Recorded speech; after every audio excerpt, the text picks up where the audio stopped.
Nevertheless, he was not omnipotent or omniscient. Either he could be opposed and deceived. Poseidon dupes him in the Iliad, and so does Hera.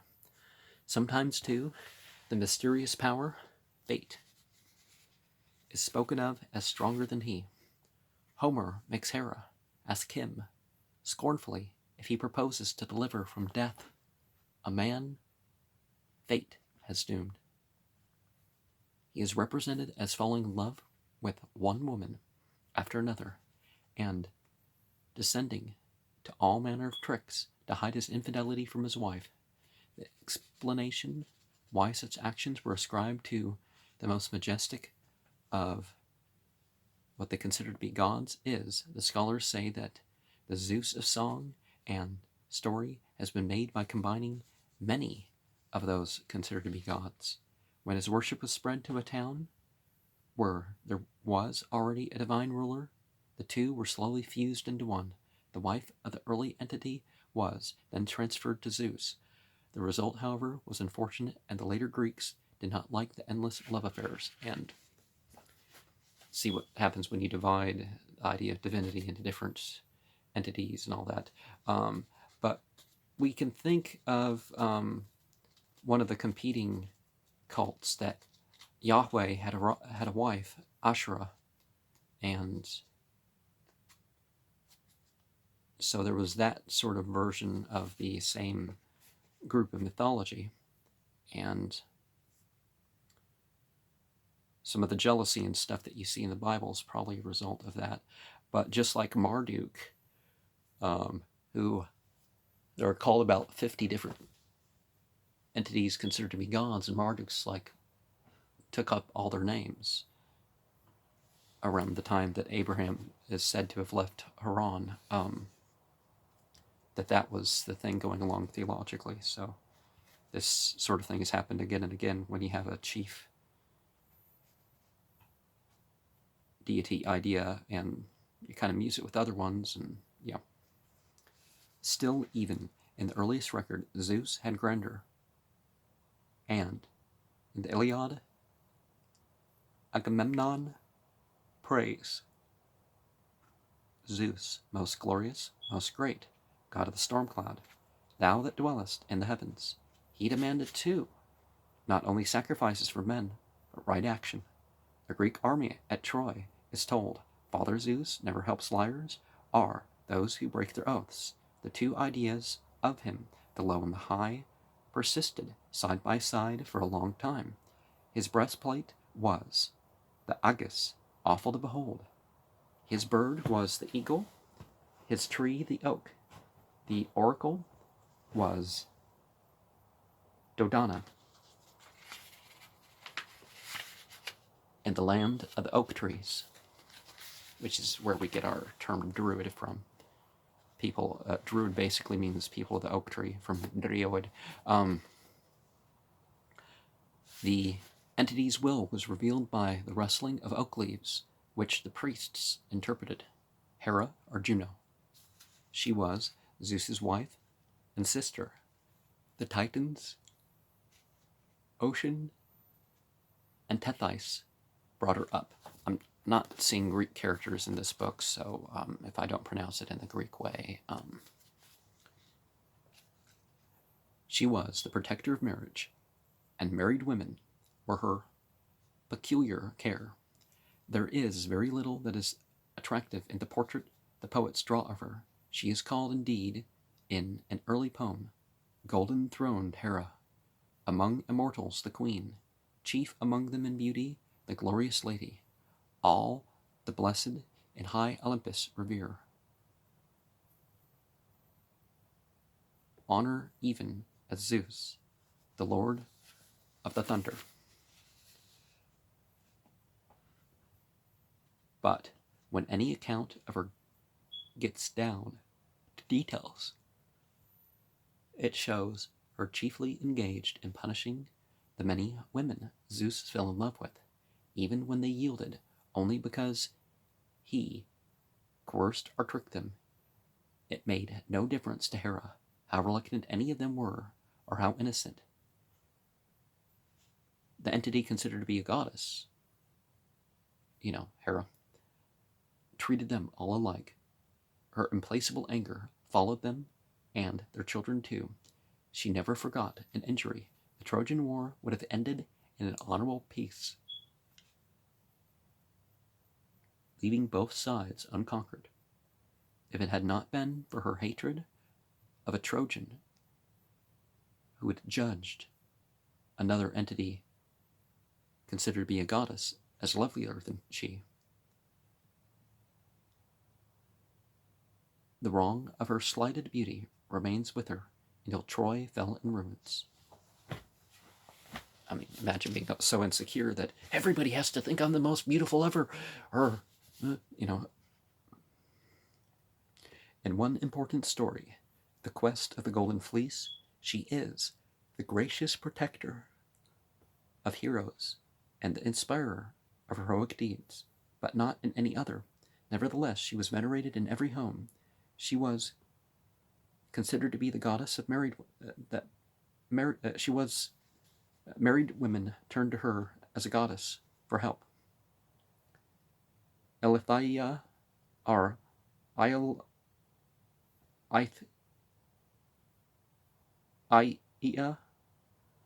who helped women in childbirth, was her daughter.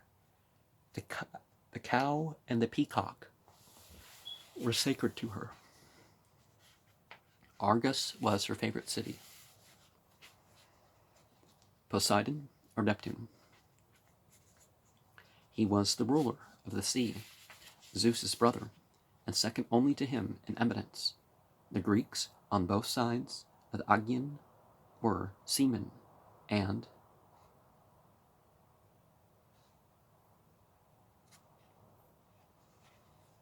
Poseidon was all important to them. His wife was Amphitrite, a granddaughter of the Titan Ocean. Poseidon had a splendid palace beneath the sea, but he was oftener to be found in Olympus. Besides being lord of the sea, he gave the first horse to man, and he was honored as much for the one as for the other. Lord Poseidon, from you, this pride is ours, the strong horses, the young horses, and also the rule of the deep. Storm and calm were under his control. He commanded, and the storm wind rose, and the surges of the sea. But when he drove in his golden car over the waters, the thunder of the waters sank into stillness, and tranquil peace followed his smooth rolling wheels. He was calmly called Earth Shaker, and was always shown carrying his trident, a three-pronged spear with which he would shake and shatter whatever he pleased. And he had some connection with bulls, as well as with horses, but the bull was connected with many other entities too. Hades, or Pluto. He was the third brother among the Olympians who drew for his share the underworld and the rule over the dead. He was also called Pluto,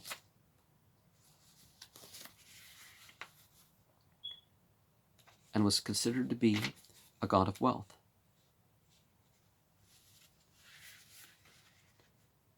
Of the precious metals hidden in the earth, the Romans as well as the Greeks called him by this name, but often they translated into dis, the Latin word for rich. He had a far-famed cap or helmet, which he made, whoever wore it, invisible. It was rare that he left his dark realm to visit Olympus, or the earth, nor was he urged to do so.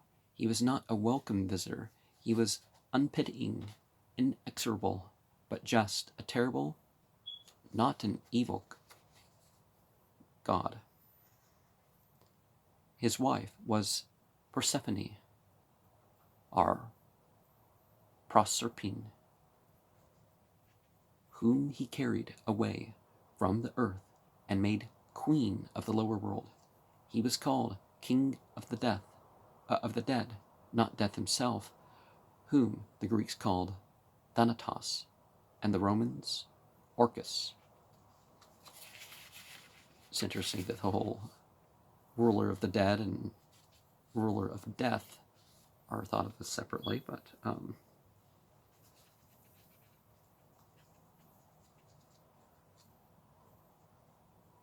Pallas, Athena, or Minerva.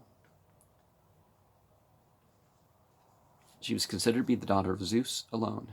No mother bore her, full grown and in full armor. She sprang from his head. In the earliest account of her, the Iliad, she is a fierce and ruthless battle entity. But elsewhere, she is warlike only to defend the state and the home from outside enemies. She was preeminently considered to be goddess of the city, the protector of civilized life, of handicrafts and agriculture, the inventor of the bridle, who first tamed horses for men to use. She was Zeus's favorite child. He trusted her to carry the awful Aegis, his buckler, and his devastating weapon, the thunderbolt. The word oftenest used to describe her is gray-eyed, or as it is sometimes translated, flashing-eyed. Of the three virgin female entities, she was their chief, and was called the Maiden, Parthenos, and her temple, the Parthenon. In latter poetry, she is the embodiment of wisdom, reason, purity. And purity doesn't have to be the same as virginity, but that's typically how the ancients kind of listed it, right? Athens was her special city. The olive created by her was her tree, the owl her bird. Hence, as we've seen earlier, the myths explaining, oh, this plant's from this entity created this plant, and this entity created that plant, so.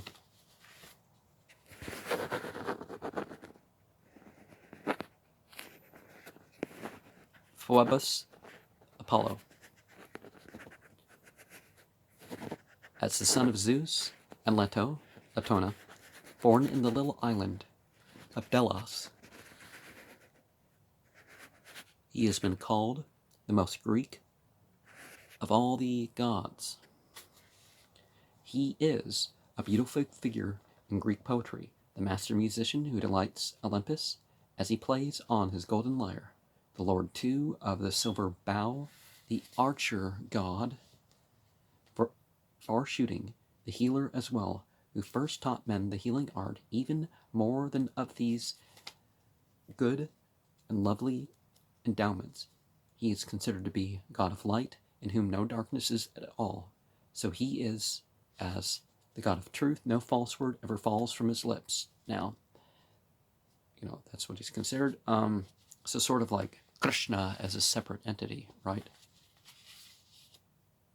And sort of like Asha, like a Yazata in the going over to the Persians, but our Yazata probably the Amesha spend, right? More specifically. O Phoebus, from your throne of truth, from your dwelling place at the heart of the world, you speak to men by Zeus's decree, no lie comes there, no shadow to darken the world of truth. Zeus sealed by an everlasting right, Apollo's honor, that all may trust with unshaken faith when he speaks. Delphi, under towering Parnassus, where Apollo's oracle was, plays an important part in mythology. Castalia was its sacred spring, Cephissus its river. It was held to be the center of the world. So many pilgrims came to it, from foreign countries as well as Greece. No other shrine rivaled it. The answers to the questions asked by the anxious seekers for truth were delivered by a priestess who went into a trance before she spoke. The trance was supposed to be caused by a vapor rising from a deep cleft in the rock over which her seat was placed, a three-legged stool, the tripod. Apollo was called Delion from Delos, the island of his birth, the Pythian from his killing of a serpent, Python,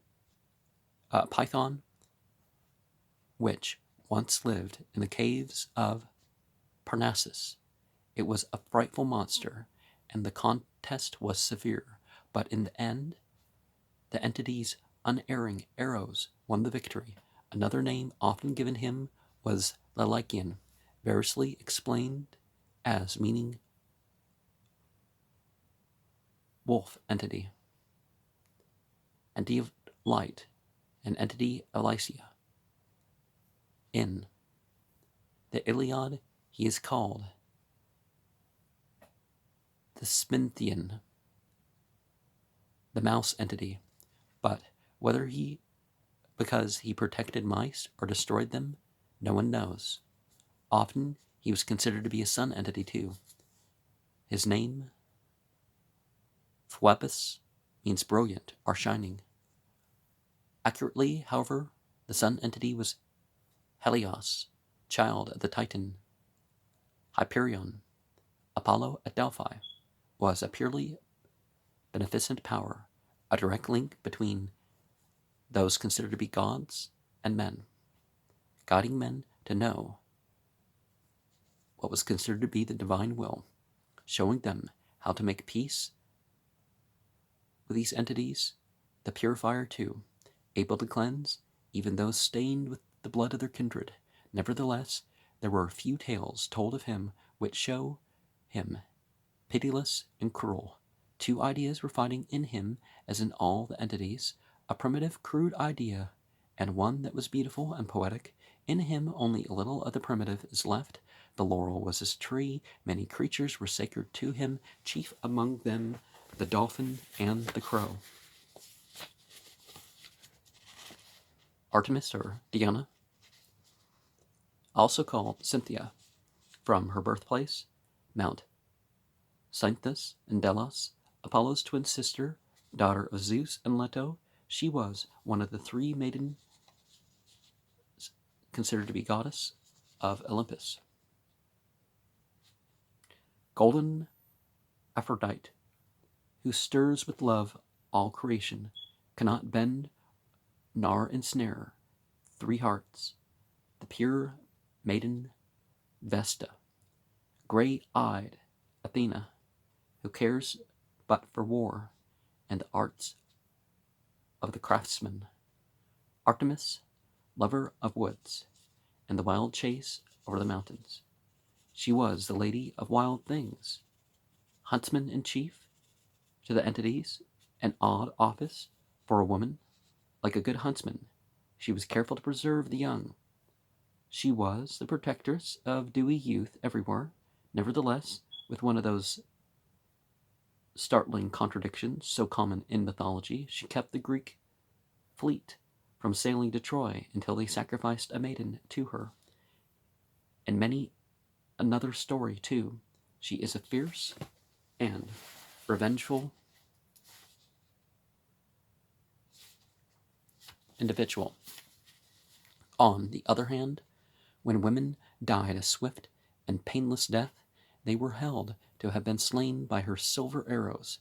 As Phoebus was considered to be the sun, she was considered to be the moon, called Phoebe and Selene, Luna in Latin. Neither name originally belonged to her. Phoebe was a Titan, one of the older entities.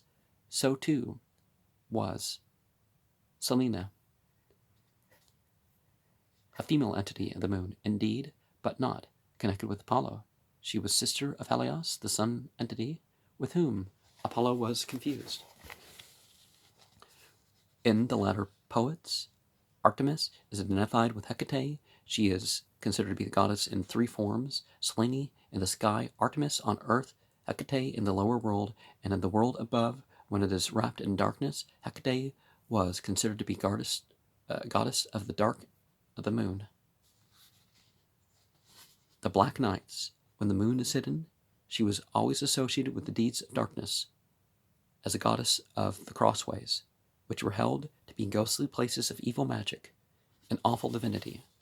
Now, Hecate and some of the others that we have mentioned and will mention are, you can literally take away some of the gendering and other limiting human ideas and still be talking about the same entity. You know, humanity progressed, and just like Zeus, yeah, we don't like Zeus keeps on having all these affairs and all this other stuff, but and causing problems. But is it inherent in mentioning Zeus as a term? No. Acte of hell, mighty to shatter every stubborn thing. Hark, hark, her hounds are baying through the town. Where 3 roads meet, there she is standing. It is a strange transformation from the lovely huntress flashing through the forest, from the moon making all beautiful with her light, from the pure maiden considered to be a goddess, for whom whoso is chaste of spirit utterly may gather leaves and fruit and flowers, the unchaste never.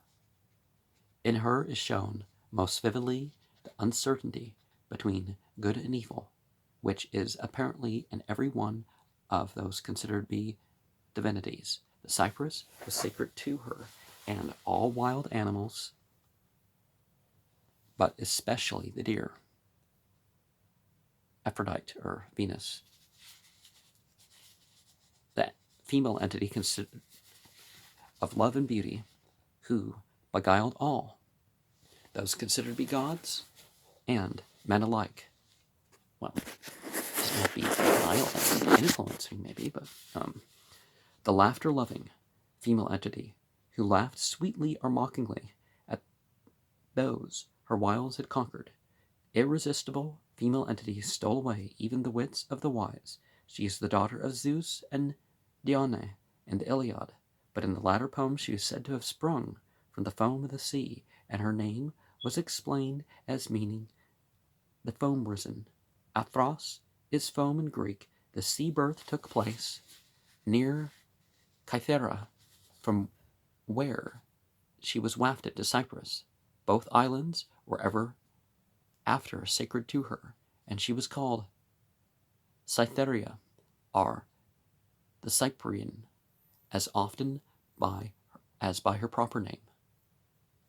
Well, that sort of thing's kind of hard to determine, isn't it?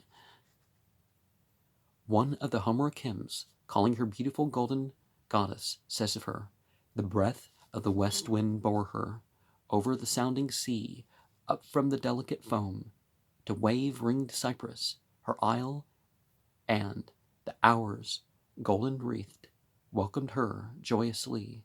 They clad her in raiment immortal, and brought her to those considered to be gods. Wonder seized them all as they saw violet-crowned Cytherea." And remember the hours, like the 12 of the day and the 12 of the night.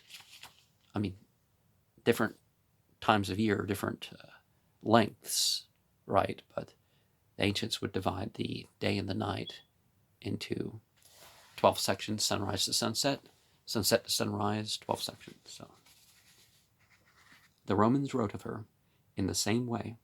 With her beauty comes the winds flee before her, and the storm clouds' sweet flowers embroider the earth. The waves of the sea laugh, she moves in radiant light. Without her, there is no joy nor loveliness anywhere. This is the picture the poets like best to paint of her. But she had another side too. It was natural that she should cut a poor figure in the Iliad, where the battle of heroes is the theme. She is a soft, weak creature there, whom a mortal need not fear to attack. In latter poems she is usually shown as treacherous and malicious, exerting a deadly and destructive power over men. In most of the stories, she is the wife of Hephaestus, Vulcan, the lame and ugly entity of the forge. The myrtle was her tree, the dove her bird, sometimes too the sparrow and the swan.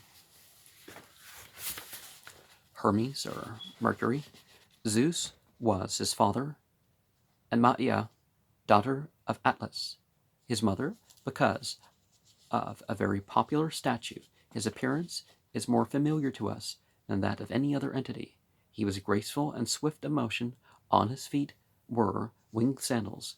Wings were on his low-crowned hat too, and on his magic wand, the caduceus. He was Zeus's messenger, who flees as fleet as thought to do his bidding. Of all the entities, he was the shrewdest and most cunning. In fact, he was the master thief who started upon his career before he was a day old. The babe was born at the break of day, and ere the night fell, he had stolen away Apollo's herds. Oh, the babe and to herds. That's a quote from, Homeric hymns, right? Do we see a listing of which Homeric hymns? The bibliography, I guess we're not really seeing that. Zeus made him give them back, and he won Apollo's forgiveness by presenting him with the lyre, which he had just invented, making it out of a tortoise's shell. Perhaps there was some connection between that very early story of himself and the fact that he was considered to be a god of commerce and the market protector of traders.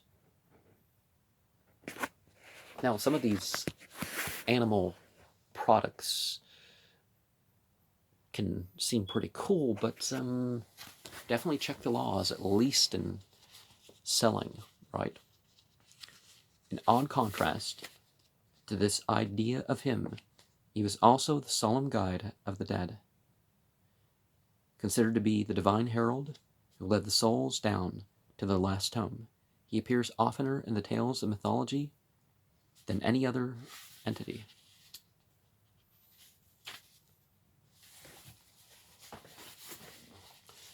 Again, I think that's kind of hard to determine, but Ares, Mars, considered to be god of war, son of Zeus and Hera, both of whom Homer says detested him. Indeed, he is hateful throughout the Iliad, poem of war though it is. Occasionally, the heroes rejoice in the delight of Ares' battle, but far oftener in having escaped the fury of the ruthless entity. Homer calls him murderous, blood-stained, the incarnate curse of mortals, and strangely a coward too, who bellows with pain and runs away when he is wounded. Yet he has a train of attendants on the battlefield, which should inspire anyone with confidence. His sister is there, Eris, which means discord, and Strife, her son. The female entity of war, Enyo, in Latin, Bellana, walks beside him, and with her are terror and trembling and panic. As they move, the voice of groaning arises behind them, and the earth streams with blood. The Romans liked Mars better than the Greeks liked Ares, but he was never to them the mean, whining entity of the Iliad, but magnificent in shining armor, redoubtable, invincible, the warriors of the great Latin heroic poem. The Aeneid, far from rejoicing to escape from him, rejoiced when they see that they are to fall on Mars's field of renown. They rush on glorious death, and they find it sweet to die in battle. And